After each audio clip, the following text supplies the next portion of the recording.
you got to ask yourself, is playing with guns worth $200 million, maybe even your freedom or your life? I don't think so. How's everybody doing? My name is Anthony Brian Logan, and today we got to talk about NBA basketball player Ja Morant, who plays for the Memphis Grizzlies, getting into trouble yet again with a gun. Now, I covered him about 2 months ago where he got caught with a gun in the strip club in Denver, and then there could have been a long suspension, but there wasn't.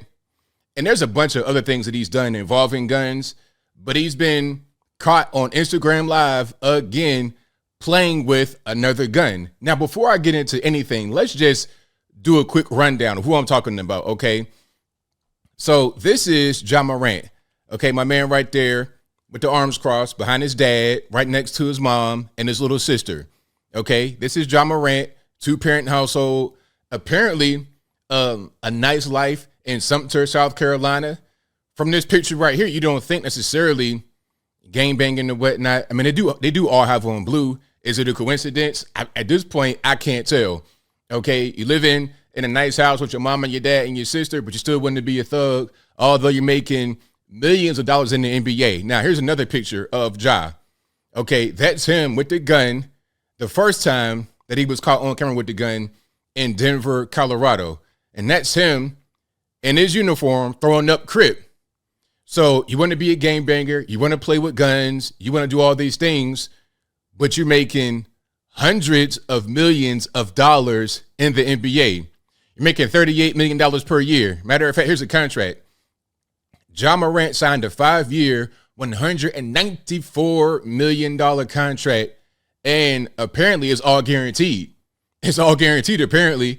Okay, so his annual average salary is $38,800,000. Okay, $38 million a year, per year. You're one of the richest guys in the whole basketball association. You're making so much money, it's ridiculous. For playing basketball, okay? Now, let's go back to the situation in Denver, shall we?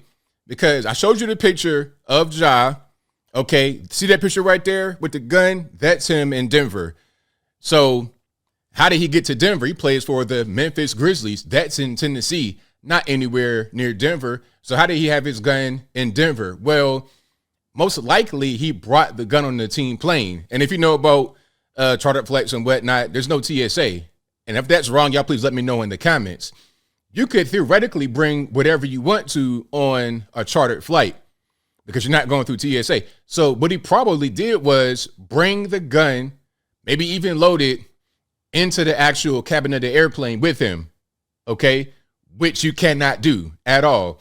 If you try to do something like that, like if you go to Hartsfield-Jackson and try to go on your Spirit Airlines flight from Atlanta to Denver, you might go to the penitentiary for that. They will certainly not allow you to do it. And I guess there was an issue with other guys doing that in the NBA. So in the NBA's collective bargaining agreement, there's a rule that says if you do something like that, bringing a gun on the team plane, there's an automatic 50-game suspension. Now, did they do that? No, they didn't. They gave him a 6-game suspension. It was a slap on the wrist at best. A slap on the wrist at best. You see the headline right here. He brought a gun on the plane, allegedly 50-game suspension could be possible. And then it says on top of this, if it is indeed confirmed that Morant had possession of the gun while on the Grizzlies flight, then he's also going to be charged with committing a civil offense. So he could have actually been brought up on a charge potentially. I'm not sure about criminal. They said civil right here. But again, you do that. You go to Hartsfield-Jackson, try to get on your Spirit Airlines, Delta, whatever, with a pistol, loaded, one in the head, you go into the penitentiary, potentially, okay? They did not give him the full suspension. They gave him a slap on the wrist at best. So I'm like, you know what? Because they didn't give him the full suspension, he's going to do this kind of thing again. And here we are right now today. Now, here's a video. I won't play sound, but for some reason, this guy loves NBA Youngboy, the rapper. It's a parade inside my city. That's NBA Youngboy. And here he is again, listening to the same guy. Again, no sound because it's music. I don't want to get copyrighted. So that's him right there in the white shirt. That's his friend recording him Instagram Live. And remember, Instagram Live is how he got caught the first time with the gun in the strip club. And that time it was him recording himself with the phone right in front of himself, going like this with the gun. So some guys are going to say, well, his friends are bad. They're the police. They keep wanting to record. Well, who was recording the first time when he had a gun in Denver? It was him himself. Now let's keep on going here. He's singing NBA Youngboy, whatever. And then you pause right here. He has the gun. Now, if you see it in real time, the homie saw him and tried to put the gun down. That would have been the right thing to do, put the gun down. But he tried to put the camera down so you don't see the gun. So I'm pausing it right here so you can see it. But let's just watch it in real time. See, he'll look over. Oop, there go the gun. Now let's put the phone down so you can't see it. Because the homie knows that he's already been in trouble with the NBA because of having a gun on live. Okay? But that, that was a valiant effort to try and save him, although it wasn't quite enough. And now he's been suspended by the Grizzlies as a result of the new case. Now, there's an article I kind of want to get through a little bit because, some are saying all kind of things like, hey, ABO, why would you deny him his Second Amendment rights if he was a gun YouTuber and he was showing off his guns? You wouldn't have a problem. That's not even the point. If Ja Morant was a responsible gun owner, then it wouldn't even be a problem. He would not have his gun on the team playing allegedly. He would not have his gun in the strip club waving around like a toy. He would not be in the car with his boys listening to NBA Youngboy flashing the gun around. That's not what responsible gun owners do. And again, if he was responsible, then there'd be no story. There'd be no video of him on Instagram waving the gun around. There would be no incident of him on the plane with the gun. You see what I'm saying? If you have your guns at the range, at your house, even in your vehicle while they're holstered, it'll be all good. I would have no problem. I say, hey, man, have your guns. Have as many guns. Have a whole arsenal.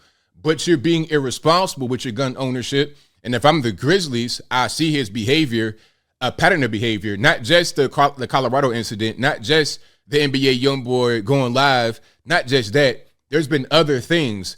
Allegation of assault with the weapon in his waistband, beating up teenagers after a pickup game in his backyard, all kind of stuff like that. His boys pointing lasers at the staff of another team like it's a gun, but it wasn't really a gun. Okay, you got these thugs around you. You are behaving as a thug yourself, playing with guns. It's only a matter of time before you go full Javaris Crittenton or what's a man, Patman Jones, Plaxico Burress. It's only a matter of time before that happens. And if I'm the Grizzlies, I got to know that. And before I just continue here, let's get through a little bit of this. So they've suspended him. Now, the thing about a suspension is that there's no games being played as far as the Grizzlies are concerned. The playoffs are still going on, but they're not in the playoffs. They've been bounced out of the playoffs. So they're not doing anything right now. It's the offseason. All right. I don't know if they're going to try to suspend him once the regular season starts, in November, October, November, whatever it is. I'm not sure what they're going to do. They've not set a number of games, but they should go ahead and cut him. Now, financially, you're talking about $200 million they may lose. But hey, if he crashes out and messes around and shoots somebody and kills them or hurts himself or hurts somebody else, or a guy from his entourage hurts somebody or kills somebody, now we got a problem that will be worse than the financial loss from cutting him from the team completely. But let's continue. So the video came out Saturday night. Let me see. And the suspension is pending league review. And again, it's just 2 months after they suspended him the first time. And then he went and did an apology with Jalen Rose on ESPN. And everybody that knows these hood guys, we know that was completely BS. It was like when you get caught in elementary school doing something, and then teacher says, okay, you got to read a paper in front of the whole class to apologize. I am very sorry. I will not do it again. I apologize. It was like that. It was ridiculous, man. Like, we all knew it was BS, and we knew that he'd be right back here again. Okay, so they said, we are aware of the social media posts involving Ja Morant and are in the process of gathering more information. Let me just skip ahead a little bit here. So, I remember this.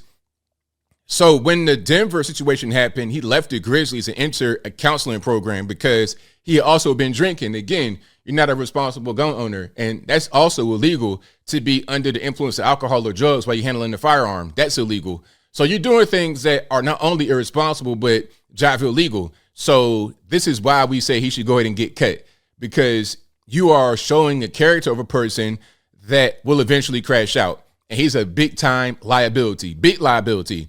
Okay. So he left the Grizzlies and entered a counseling program in March after a video showed him holding a gun while intoxicated at a Denver club when the Grizzlies were in town to play the Nuggets.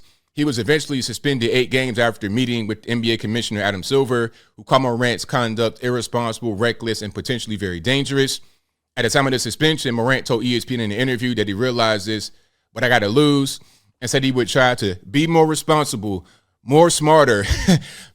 I will be more responsible. I will be more smarter and staying away from all my bad decisions.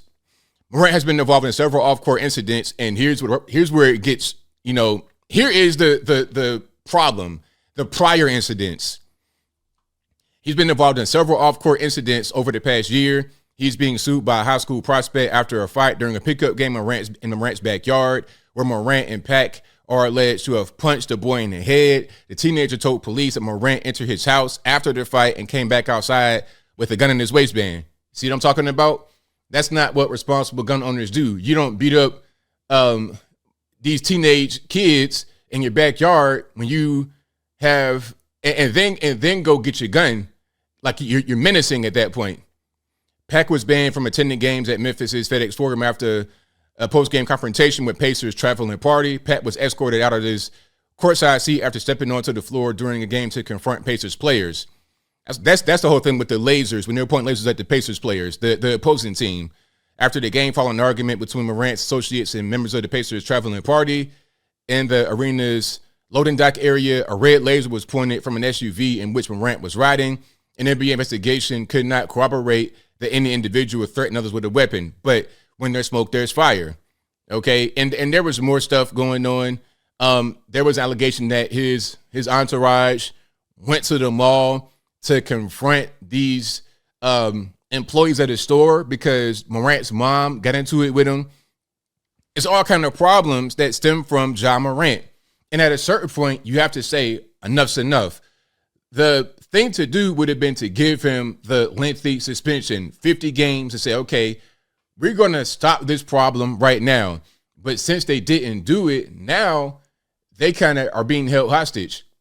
Do you keep him on the roster and do another slap on the wrist? If you do that, he's going to keep on doing the same thing he's doing over and over again. At this point, you're waiting for him to crash out. I would go ahead and just cut him from the team completely because I already see what's going to happen. I see what's going to happen. These guys typically don't change. The only way you're going to be able to make a difference is if you give him a severe penalty. And then he's like, okay, I can't do that no more because if I keep doing that, now I'm not going to be in the league anymore. But you already then gave him this contract worth $200 million and it's guaranteed. Are there any clauses in the contract that you could get out of paying him the money? I'm not really sure. But I think I'll leave that right there for now. And what say you? How do you feel about what's going on here with Ja Morant? Do you think that he should be cut from the team? Should there be a lengthy suspension? Should there be no penalty? Second Amendment rights, which is a silly argument. I'm not saying he should go to prison if he didn't do anything illegal. I'm talking about if I'm paying you $200 million and you can't stop playing with guns, you can't stop doing things that are right on the edge of being legal and illegal, you might get in trouble, you're making us look bad. If I'm paying you that much money and you're a superstar NBA player and you're going to be the face of the franchise, I cannot have you being on Instagram playing with guns like they're toys. I can't have that. That's not going to make us look good. We don't want that kind of reputation. We don't want to be seen as the thug team with Dylan Brooks and Ja Morant. We can't have that. You got to go. Cutting him would be the best option in my humble opinion because there's a pattern of behavior that shows that this guy just can't get right. But whatever your thoughts are, please let me know in the comments below. And that's all I got to say for this video. If you like what you heard, please comment, rate, share, and subscribe.